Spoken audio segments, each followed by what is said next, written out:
10 mga nakakagulat na last words ng mga criminals bago sila ma-execute.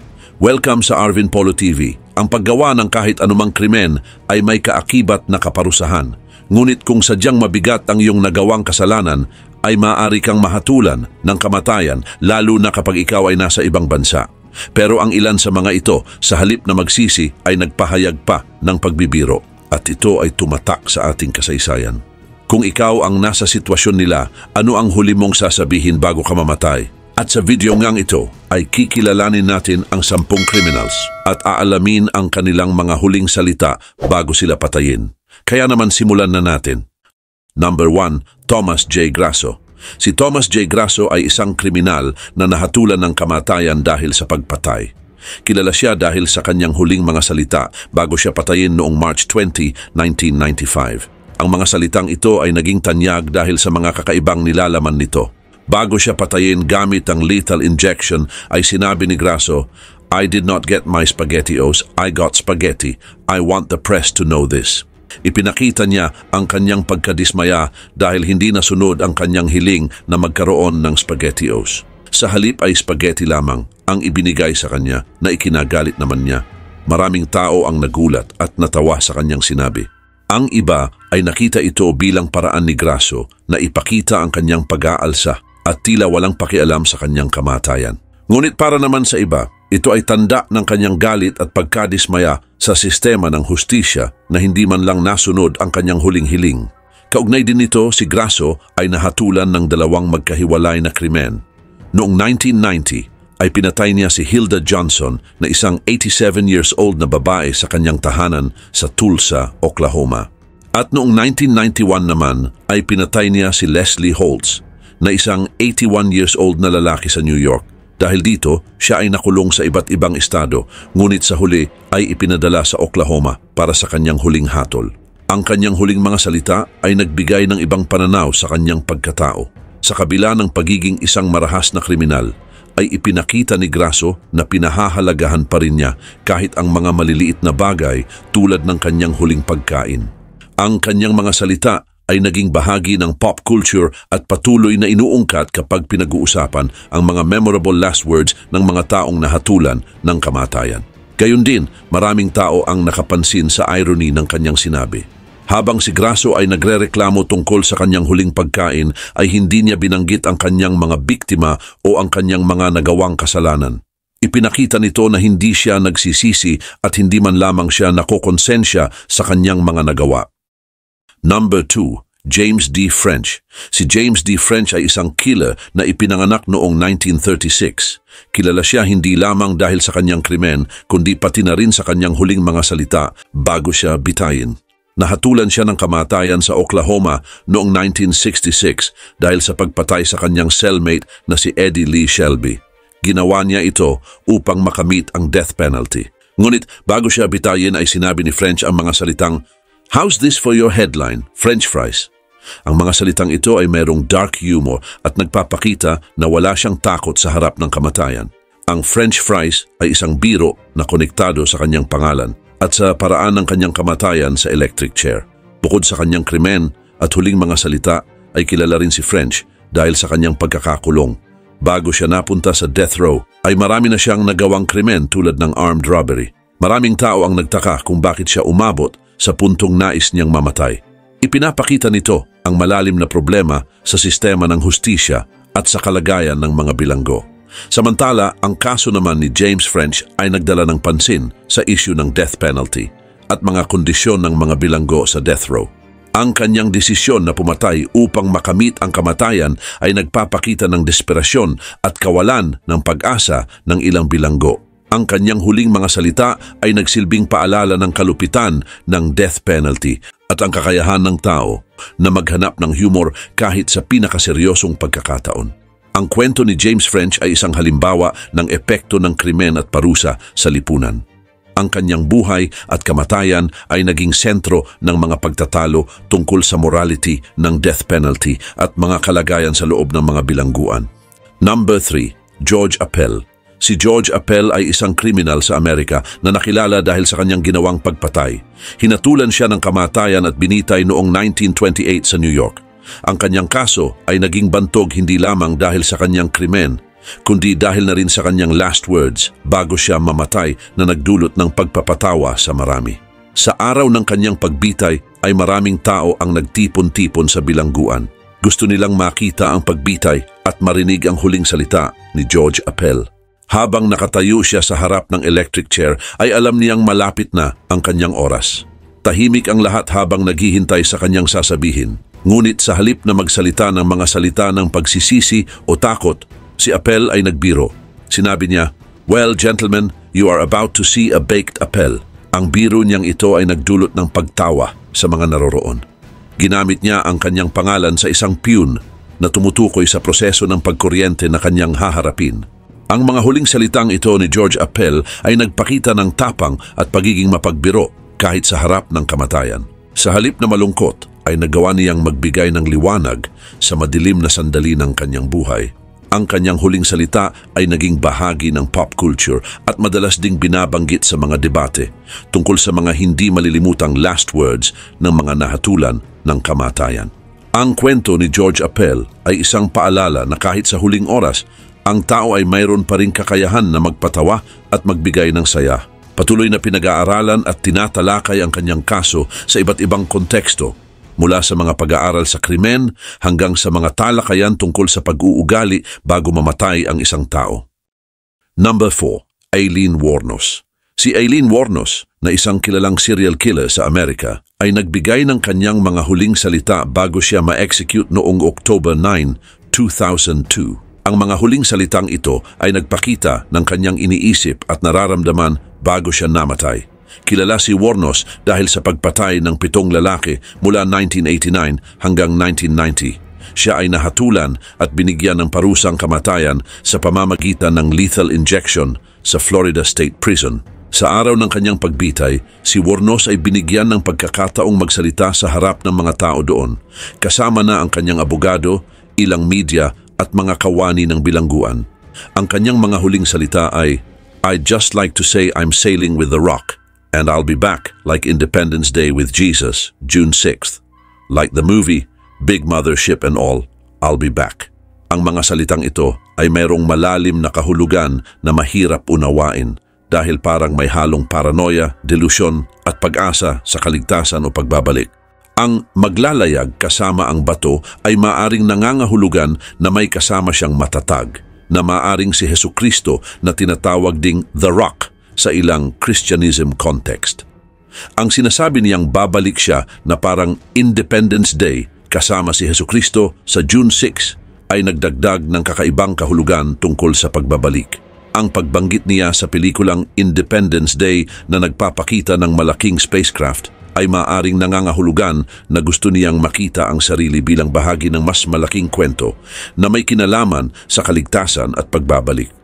Ang pagbanggit niya ng Big Mothership and all ay nagpapakita ng pakiramdam niya na bahagi siya ng malaking plano. Samantala, ang mga huling salita na ito ni Wuornos ay nagpapakita ng magulong isipan niya na parang nasa pagitan ng reality at imagination, pag-asa sa kaligtasan at delusional perspective sa mundo. Ang kanyang mga salita ay tumatak sa isipan ng maraming tao at nagtatanong tungkol sa kalagayan ng kanyang pag-iisip sa huling mga sandali ng kanyang buhay.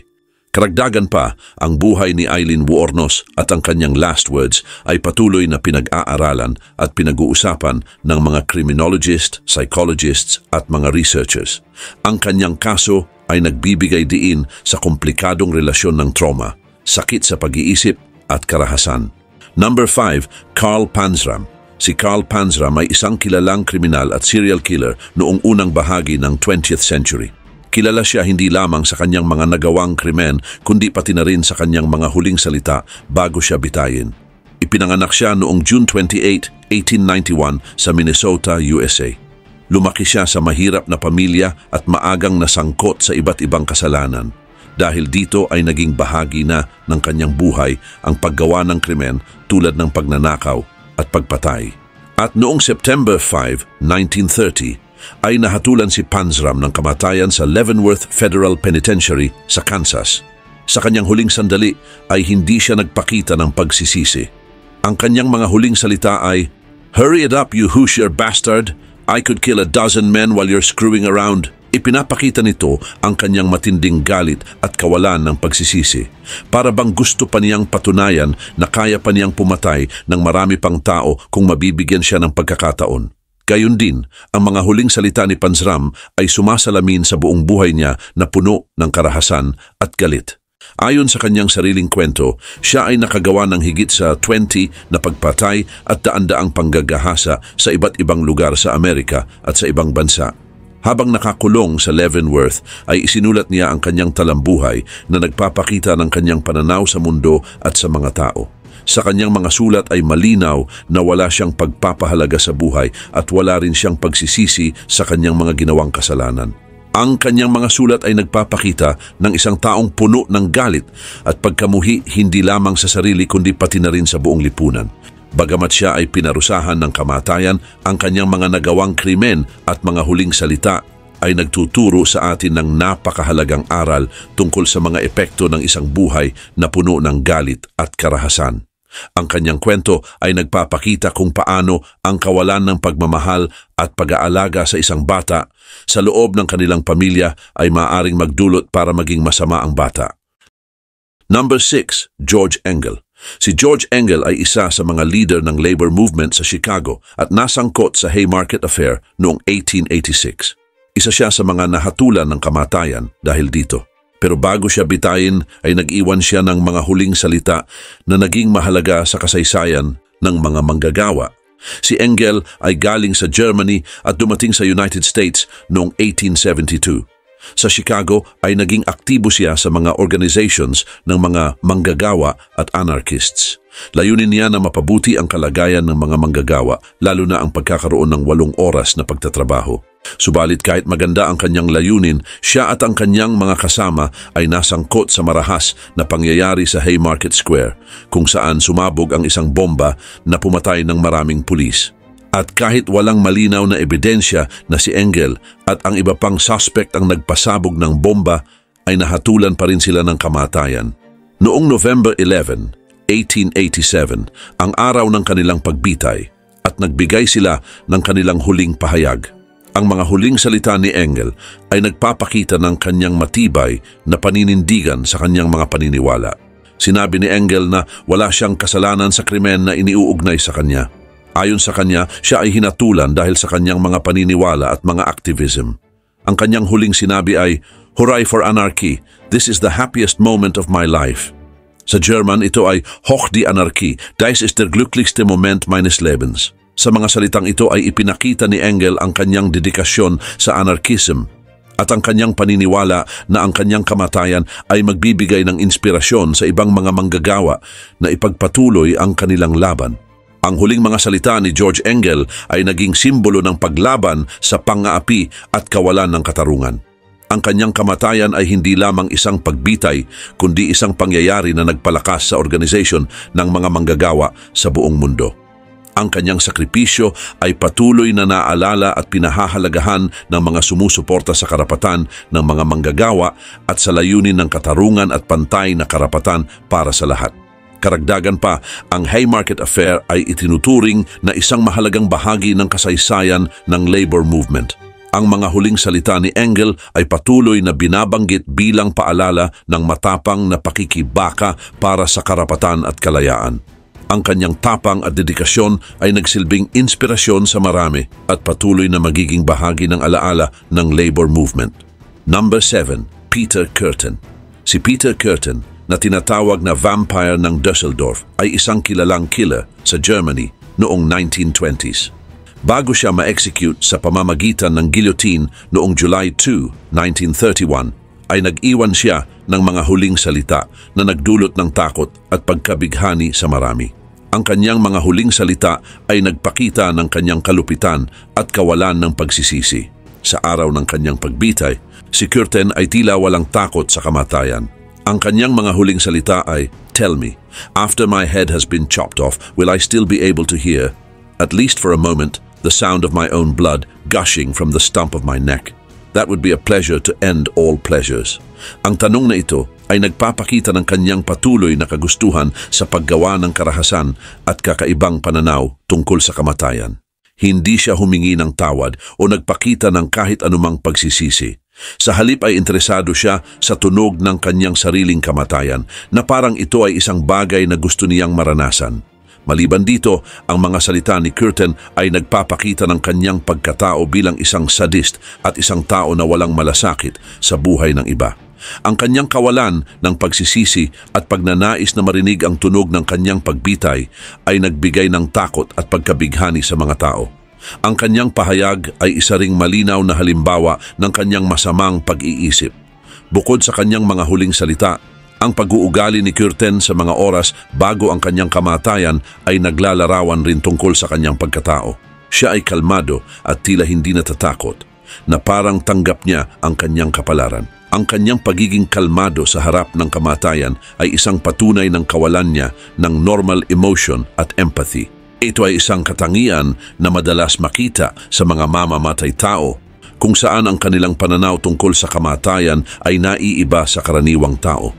Gayon din, ang mga huling salita ni Peter Curtin ay nananatiling isang madilim na paalala ng kanyang kakilakilabot na krimen at ang kanyang kakaibang pagkakaunawa sa buhay at kamatayan. Ang kanyang pagnanais na marinig ang tunog ng kanyang sariling kamatayan ay nagpapakita ng kanyang kabaliwan at kawalan ng pagsisisi sa kanyang mga nagawang kasalanan. Number 8. Robert Alton Harris. Si Robert Alton Harris ay isang kriminal na pinarusahan ng kamatayan dahil sa pagpatay niya sa 2 batang lalaki noong 1978. Siya ay binigyan ng parusang kamatayan sa gas chamber sa San Quentin State Prison sa California noong April 21, 1992. Ang kanyang huling mga salita ay naging kilala dahil sa kakaibang mensahe at kawalan ng pagsisisi. Bago siya bitayin, ay nagsulat si Harris ng isang pahayag na binasa ng kanyang abogado. Ang sabi niya, "You can be a king or a street sweeper, but everybody dances with the Grim Reaper." Ang mga salitang ito ay mula sa pelikulang Bill and Ted's Bogus Journey, isang comedy tungkol sa 2 kabataan na nakatagpo ng kamatayan. Ang paggamit ni Harris ng mga salitang ito ay nagpakita ng kanyang tila hindi pag-aalala sa kanyang nalalapit na kamatayan at ang kanyang pagtrato sa buhay at kamatayan na parang biro lamang. Maraming tao ang nagkaroon ng iba't ibang reaksyon sa mga huling salitang ito ni Harris. Para sa ilan, ang paggamit niya ng mga salita mula sa isang pelikula ay nagpakita ng kawalan ng pagsisisi at paggalang sa kanyang mga biktima. Ngunit para naman sa iba, ito ay isang paraan upang mabawasan ang takot at tensyon sa harap ng kamatayan, na isang paraan ng pagharap sa isang sitwasyon na wala naman siyang magagawa. Binigyan din si Harris ng pagkakataon na magsalita ng direkta bago siya dalhin sa gas chamber. Ayon sa mga saksi, ay sinabi niya bago siya pumasok sa room, "I'm still alive." Ang mga salitang ito ay nagpakita ng kanyang tila pagbaliwala sa kamatayan at ang kanyang pagtanggi na magpakita ng pagsisisi o humingi ng tawad sa kanyang mga nagawa. At habang naghihintay sa kanyang pagbitay, si Harris ay nagpakita ng iba't ibang ugali mula sa pagiging mapanlait hanggang sa tila hindi apektado sa mga gagawin sa kanya. Ito ay nagdulot ng maraming tanong tungkol sa kanyang pag-iisip at kung paano niya hinarap ang kanyang nalalapit na kamatayan. Ang kanyang mga huling salita at ang kanyang pag-uugali sa huling mga oras ng kanyang buhay ay naglalarawan ng isang tao na nahaharap sa kanyang mga kasalanan na walang pagsisisi o pagkilala sa bigat ng kanyang mga nagawa. Number 9. James W. Rogers. Si James W. Rogers ay isang American criminal na nahatulan ng kamatayan sa pamamagitan ng firing squad sa Utah noong 1960. Kilala siya sa kanyang mga huling salita bago siya patayin. Noong November 7, 1960 ay nakatakda siyang barilin sa Utah State Prison. At sa oras na iyon ay tinanong siya ng isang official kung mayroon siyang huling kahilingan.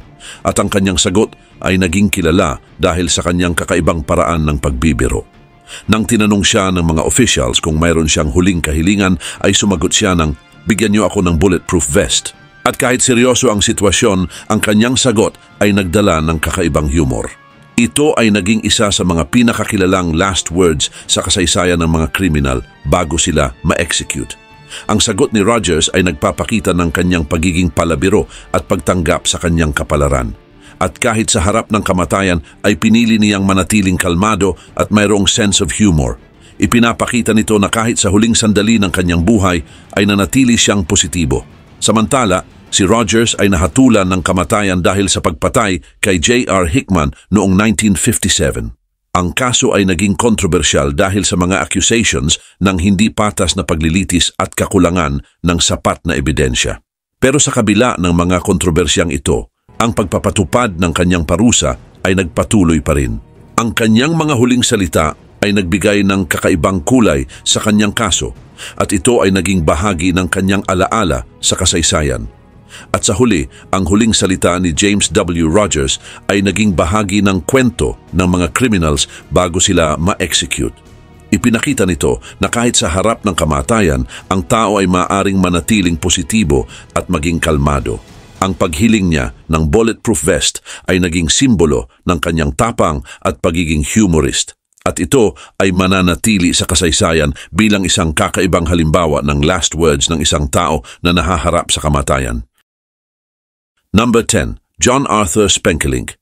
Si John Arthur Spenkelink ay isang bilanggo na hinatulan ng kamatayan sa Florida, USA noong 1979. Siya ang unang tao na napatay sa electric chair sa Florida matapos maibalik ang death penalty sa United States noong 1976. Bago siya bitayin ay sinabi ni Spenkelink ang kanyang huling mga salita na nag-iwan ng malalim na mensahe. Si Spenkelink ay ipinanganak noong March 29, 1949. At noong November 1973 ay kasama niya si Joseph Szymankiewicz sa isang biyahe mula California papuntang Florida. Sa kanilang biyahe ay nag-away sila ng matindi na naging sanhi upang mapatay ni Spenkelink si Szymankiewicz. Ayon kay Spenkelink ay ipinagtanggol lang niya ang kanyang sarili mula sa mga banta ni Szymankiewicz. Pero kahit anong depensa niya ay napatunayan pa rin siyang nagkasala at hinatulan ng kamatayan. Subalit noong May 25, 1979, bago siya bitayin, ay pinayagan si Spenkelink na magbigay ng kanyang huling mga salita. Sinabi niya, "Capital punishment. Them without the capital get the punishment." Ang mga salitang ito ay nagpapakita ng kawalan ng katarungan sa justice system, lalo na para sa mga mahihirap na walang pera o kapangyarihan. Ang kanyang huling mga salita ay nagpakita ng kanyang pananaw na hindi pantay ang justice system. Maraming tao ang nag-isip na hindi patas ang parusang kamatayan, lalo na para sa mga mahihirap. Ang kaso ni Spenkelink ay nagdudulot ng atensyon sa problema tungkol sa death penalty at kung paano ito ipinapatupad. Ang kaso ni Spenkelink ay nagdala ng malawak na debate tungkol sa death penalty sa United States. Maraming tao ang nagtanong kung patas at epektibo nga ba ang parusang kamatayan. Ang kanyang kaso ay nagbunsod din ng maraming pag-aaral, diskusyon at pagsusuri sa justice system at sa pagpapatupad ng death penalty. Sa huli, ang pagbitay kay John Spenkelink at ang kanyang last words ay nag-iwan ng mahalagang tanong. Paano natin masisiguro na patas at makatarungan ang justice system para sa lahat?